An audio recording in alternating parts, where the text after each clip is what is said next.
But my Perfect. And could you say your name first for me so I make sure I get it right? Sure, my name is Matthew Waterfield. I'm the Director of Media and Communications here at the DNA Doe Project. Wonderful. Okay, well, I'm just gonna first ask the broad questions, but can you explain what genetic genealogy is? Sure, so genetic genealogy, as it's commonly known, is a technique used to identify people of unknown parentage or adoptees. We've kind of taken that one step further and developed this technique of the years called investigative genetic genealogy, used by the DNA Doe Project and other organizations in the field. So we use DNA matches to John and Jane Doe's unidentified human remains cases, build the family trees of those DNA matches back in time, and then build them forward in time to try and identify the person who could be that John or Jane Doe. Okay, wait, I'm gonna have some follow-up questions here. So, you No say this is problem. technology that's used a lot of times for trying to identify like the parents of somebody? Yeah, so genetic genealogy has been around for a few decades now, and in the kind of mid 2010s, adoptees and other people in that situation, people with unknown parents, realized that they could use genetic genealogy to figure out their identities, to figure out the names of their birth parents. So what we do is kind of a similar thing. We look at the DNA matches to the DNA profile we have for a John or Jane Doe, and then we use them to home in on the parents of this mysterious John or Jane Doe. Now, at that point, obviously, we're looking at the children of that couple to figure out which of their children hasn't been heard from in decades and could be our John and Jane Doe. So that's kind of broad strokes the approach we use to identify Ronald Cole. Yeah. And how do you get the family member's DNA? I know there's a program called GED Match. Can you explain that? So there is a genetic genealogy database called GEDmatch, Think Ancestry or 23andMe, except a lot smaller. And members of the public who have taken a DNA test with a DNA testing company can actually upload their DNA profile to that GEDmatch database. Again, it's a pretty small database. It only comprises a couple million people. But in this case, we actually got pretty lucky. There were what to us are relatively close DNA matches to the John Doe in the database, people who share up to about 3% of their DNA. That may not sound close, but to us, 3% could be a second cousin. And a second cousin for us is, I mean, a relative jackpot in terms of these cases. And it led us to the identity of Ronald Cole pretty quickly. Okay, so you're saying in this instance it was like a second or third cousin that you were able to match with. I think the closest relative we had was actually a second cousin, yeah. Wow. What makes somebody put their DNA into this program? Do you know, it's a combination of factors. You often get people who are really hardcore genealogists who've taken a DNA test and want to take it one step further by uploading to a database like GEDmatch, where you have these additional tools that you can use to analyze your DNA. You also have people, again, maybe people who were adopted or people who never knew their biological father, who have taken a DNA test and who are keen to have their DNA profile in all the ponds, so to speak, to have their DNA profile in all the genetic genealogy databases, including GEDmatch, in case they have a close relative in there that they can use to help their search. So it's kind of a mix of people, but we 99% of the time find that the closest relatives we have in the database to one of our John or Jane Does have no idea that they have a missing relative. It just so happens there's somebody in their family tree who has gone missing and who they're not aware of. Wow. So you mentioned that this is kind of a unusual case because you had a lot of DNA in the system. I mean, how does it relate to a lot of the other cases that you've been able to solve or are working on in that way? So with the Geneseo John Doe case, we actually only took 5 days between beginning work on the case and identifying him. And considering that Ronald Cole vanished over 60 years ago, the fact that we could solve this within 5 days was a great relief for us. I'd say with our cases, they can take anywhere between 2 hours and 7 years to solve. We've had cases at either end of the spectrum. So this one definitely fell closer to the more straightforward end of the spectrum. And that's thanks to the distant cousins of Ronald Cole, who probably had no idea that they had a missing relative, but who chose to upload their DNA profile to GEDmatch anyway. Wow, that's unbelievable. So I know that read somewhere that you guys were brought into the case in 2024. If it took 5 days to identify, that connection, what's the rest of the time? Because now it's 2026. So the way it works with traditional DNA profiles is that you have these STR profiles that get uploaded to databases like CODIS. the DNA Doe Project and other organizations who do investigative genetic genealogy, we can't work with those STR profiles. We need a slightly different type of DNA profile called a SNP profile, an SMP profile. So even though we were brought onto the case in 2024, we first had to allow some time for labs to develop that SNP profile that we could then have uploaded to the GEDmatch database and commence work. So it wasn't until about May 2025 that a profile was ready and had been uploaded to GEDmatch, at which point we were able to kick off this case. Okay, so I'm I'm gonna ask some more questions about that because that's a lot of terms that I don't understand quite.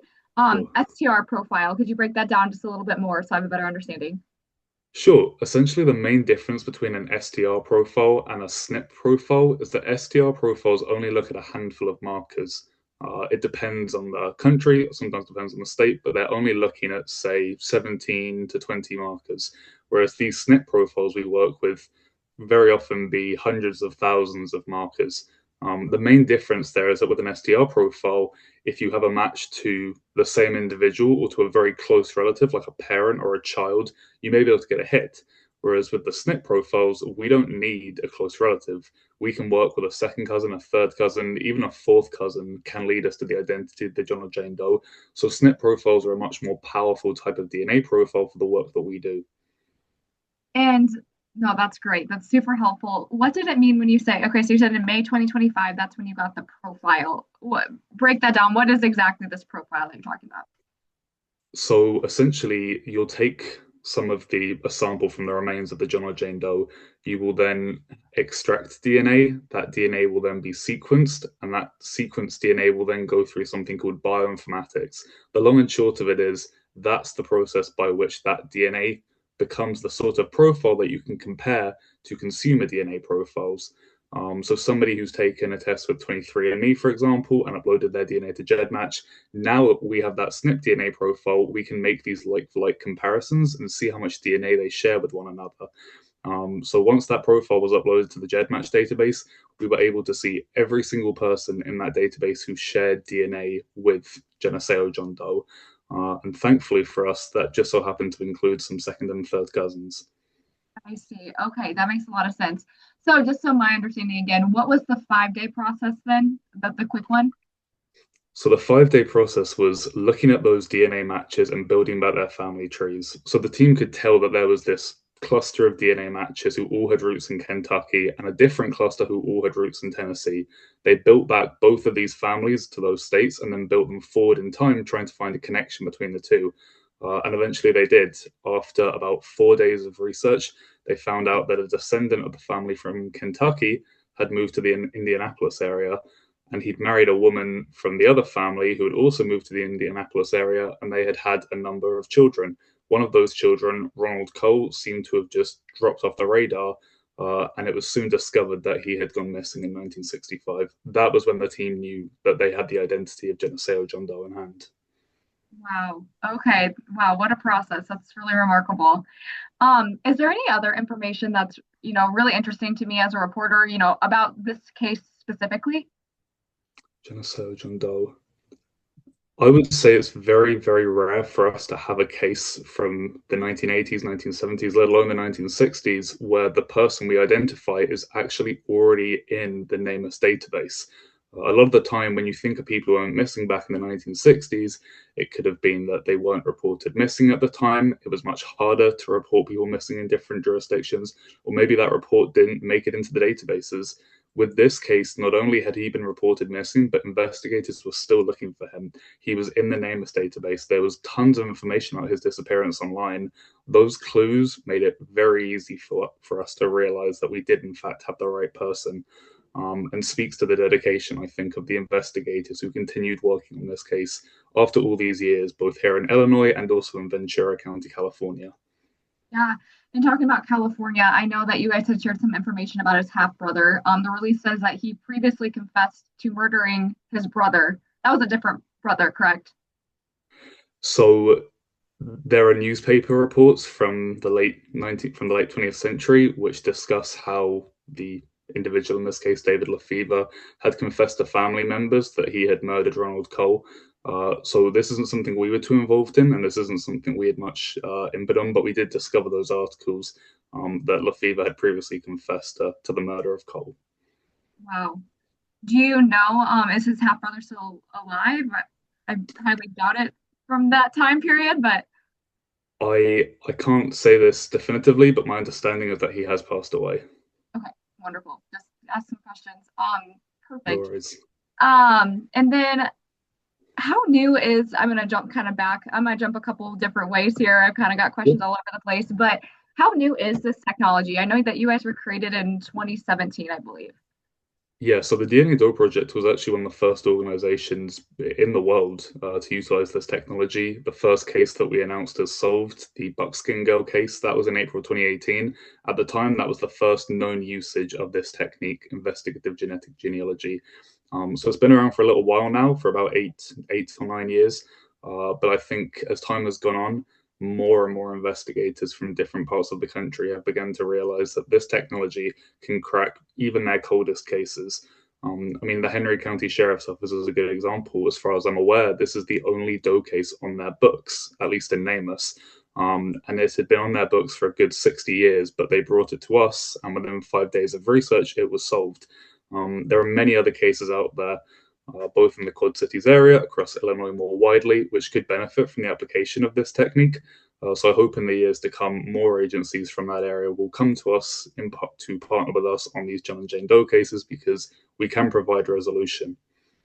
Yeah, I actually had, I might go back to some of those questions in a second, but I do have a question about a case in Clinton County. I think it's, let's see, number 2622.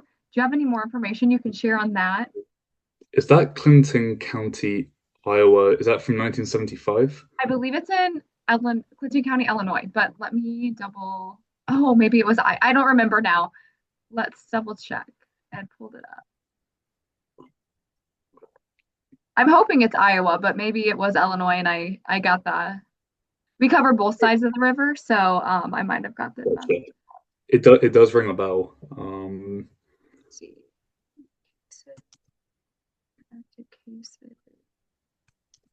Just gonna send a link in the chat to a case we have from Clinton County, Iowa, just in case that does turn out to be the Yes, same one. that should be the one. Gotcha. That an African American girl. Is that the correct one? That's the one. Okay, yeah. How can you tell me more information about that? How long have you been working with them and what you know so far? So I can only provide a little bit of information about that case as it's currently in active research. Yeah. But we were brought that case earlier this year. It's a case that has been funded by the National Center for Missing and Exploited Children. So even though the DNA Doe Project provides all of our research completely pro bono, the lab work can be quite costly. So the National Center for Missing and Exploited Children have funded the lab work for that case and the database upload costs, which enabled it to come to us quite quickly. And we've been working on it for a few months now. So no news in that case yet. But like with all of our cases, we are positive of making progress and hopefully an identification in that case. Yeah. Do you know if there's any other cases in our kind of general area? I know that there was one. I'll just that, but then I have another follow-up question. I'm very quickly gonna look at the Quad Cities on Google Maps Yeah, just no, so I for can get sure. a quick sense of Yeah. No, I because know I that's know a hard it's a question. confluence of no worries. I okay, Cedar Rapids. We were quite far from I was thinking of one from Illinois, but it's further south in Illinois. Okay.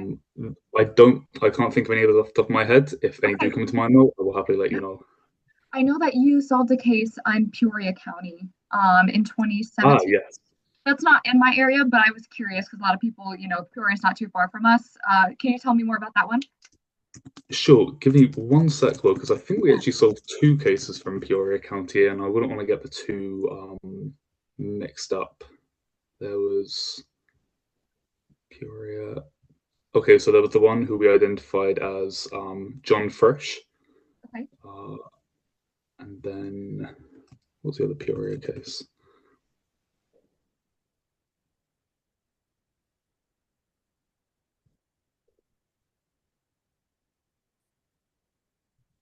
Oh, apologies. Maybe I'm getting confused with a different case from Illinois. I can only find the one Peoria case right now. That's But okay. sure, I can speak a bit to that. Um, and it is pronounced Peoria, right? Yes, correct. Yep. Perfect. So we did solve a case from Peoria a number of years ago. It was of a man called John Frisch who had been missing for quite some time actually, and he had moved around a lot. We knew he had lived in Hawaii in the past, but we were eventually able to figure out that this person from his family, from the Frisch family, had moved to the Peoria area. That was John Frisch. And I believe we made that identification pretty quickly. That was also, thankfully, not too tricky a case. Both with this and with the Geneseo John Doe case as well. The common factor was relatively close DNA matches who had chosen to upload their DNA to the databases we have access to, so GEDmatch and Family Tree DNA. And I think it's worth saying that anybody who has taken a consumer DNA test can upload to those databases.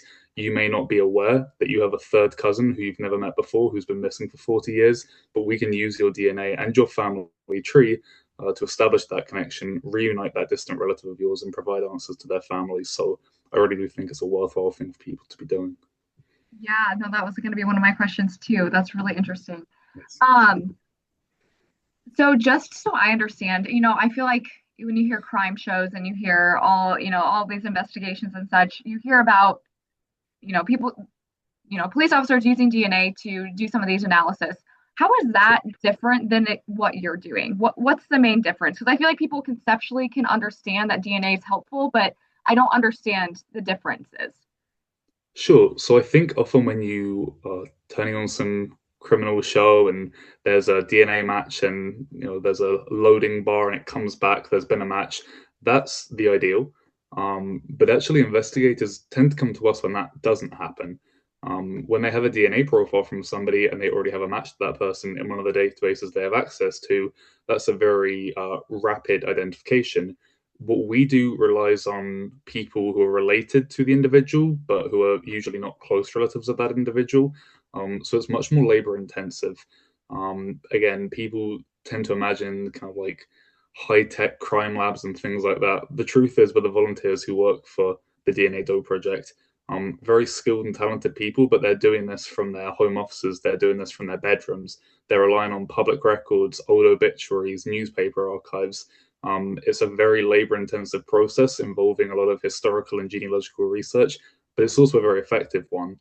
And it has led to the resolution of a lot of cases, like, for example, Geneseo John Doe. Geneseo John Doe, aka Ronald Cole, would not have his name back if it wasn't for census records from 1880 and third cousins who'd taken DNA tests. Those are the sort of pieces that came together to enable an identification in this case. Yeah, were those the two biggest pieces of, evidence or clues here for your research? I would say census records are some of the biggest, the most helpful information we have to work with. They really are crucial in the work that we do. Wow, unbelievable. And again, sorry, just about one more question. I just want to make sure I have the process right. If you could just one more time, I'm going to look back at all this, but just so I have it again really concisely, walk me through, a case is opened. What's that kind of like? What's kind of like the step-by-step process, just so people can kind of get a conceptually understand like the work that you do. Sure. Is that in terms of the research or the second the agency brings us the case?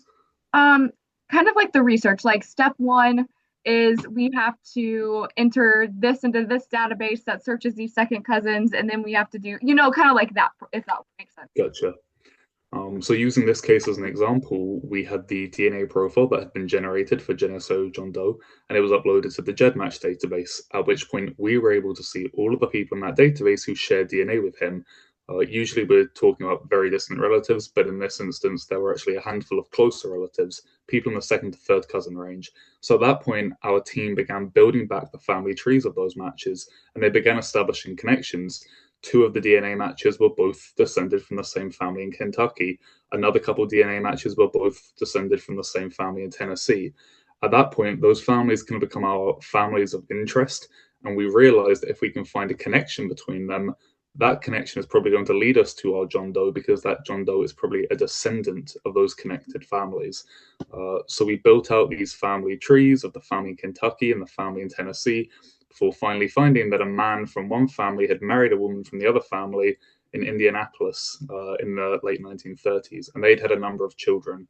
Once you've realized that you have the parents of the John or Jane Doe, the next step really is figuring out how many children did they have, when were those children born, aka are they old enough to be the John Doe, and have any of them kind of fallen off the radar. So then we're looking at public records, we're looking at obituaries, we're sometimes looking at social media pages.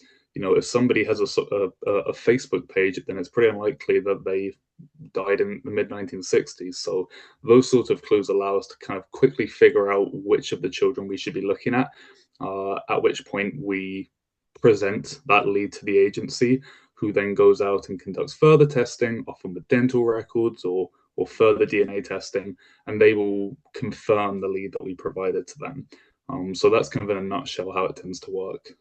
Yeah, and I saw that you guys had said that the Geneseo, something dentistry with Geneseo had helped out. Or maybe that was the police department that had released that. Is that kind of the type of thing you're talking about, or maybe you don't know much about that? So we had a case recently, for example, where we identified a candidate, we presented it to the agency, and the agency were actually able to go and manually request dental records for that individual, compare them to the dental records of the Jane Doe, and they made a match based on that. So you can have all this kind of high-tech DNA testing going on, but at the end of the day, if there's a fingerprint or dental records about, that can be what is used to confirm the lead that we provided. Very cool. And when you're building out the DNA of the missing person or whatever, um, that's using like this. And for example, in this case, there was a skull found that's like from the skull that you built that out, correct? As far as I'm aware, yeah, they take a sample from the bones or from the blood where they have it, and that's what's used to generate the profile. Yeah, Okay, and so then that profile is generated, and then you do the matching, like you said, and then exactly. that matching only took 5 days because you had such close relatives, correct? Yeah, it was literally 5 days of research between kicking off and finding out that Ronald Cole was likely the John Doe. Yeah. Wow, incredible. Wonderful. Is there anything else that I'm missing that's really important to, the things we've been talking about and just understanding this process so our listeners understand better? I think you covered pretty much all bases. If you have any follow-up questions, do feel free to let me know. And also, I'll just say as well, if in the future you have another article or report you're working on in connection with investigative genetic genealogy or these cold case investigations, we can often provide people to come and speak to media outlets about it, because some of our volunteers are now experts in this field. So please do feel free to get in touch again, and hopefully we will have future cases from the Quad Cities area to talk about in the future as well. Yes, definitely. Well, yeah, well, if there's anything that ever comes up with the Clinton, Iowa case too, Clinton County, we'll be reaching out. So we appreciate it. Perfect. Awesome. Not a Well, thank you, problem. Matthew. It was wonderful to meet you. I appreciate your insight. You too. Thank you very much for your time. Thank you. Okay, bye-bye.